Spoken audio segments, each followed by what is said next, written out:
Thank you and welcome to the show this morning.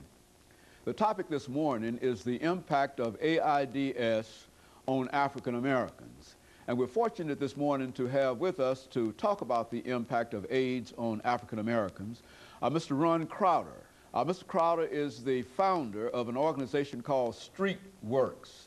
And not only is he the founder of this organization, but he is also the executive director of StreetWorks. And of course, Mr. Crowder, let me welcome you to the show this morning. Thank you, Dr. Haney. And to tell you, Mr. Crowder, how delighted we are to have you again on this show dealing with this issue.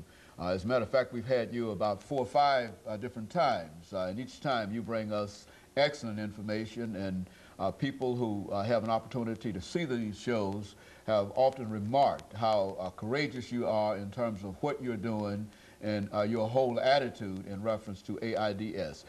Before we get started into the impact of AIDS on African Americans, Mr. Crowder, let's have you to give us some information about your background, your education, and some of the experiences that you had before you became the founder of StreetWorks. Okay. My name is RCrowder, as you said, and I'm a native Nashvilleian, grew up in North Nashville. I attended Pearl High. Later on, I attended Tennessee State University, got a degree in accounting. I worked for several AIDS organizations. I worked for Meharry Medical College. I went on to work for an agency called Women, and now I identified a need for further services, and I started StreetWorks. StreetWorks is an organization that does HIV education, prevention, and care. So we actually provide services for those people who are infected with HIV.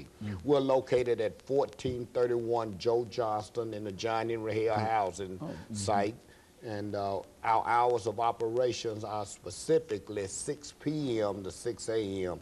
So we have outreach workers out on the streets doing HIV prevention and education during the times when the services are mostly needed, and that's during the nighttime hours, since our target population are those who are at the highest risk for HIV infection.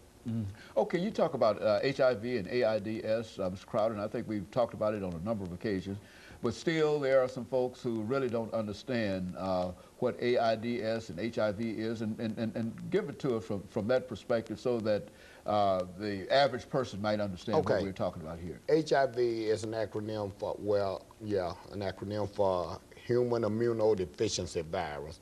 It is the virus which causes AIDS, and there's 3 modes of transmission, and that's blood to blood, which most commonly occurs by sharing needles. We talk about any kind of needles, tattooing needles, body piercing needles.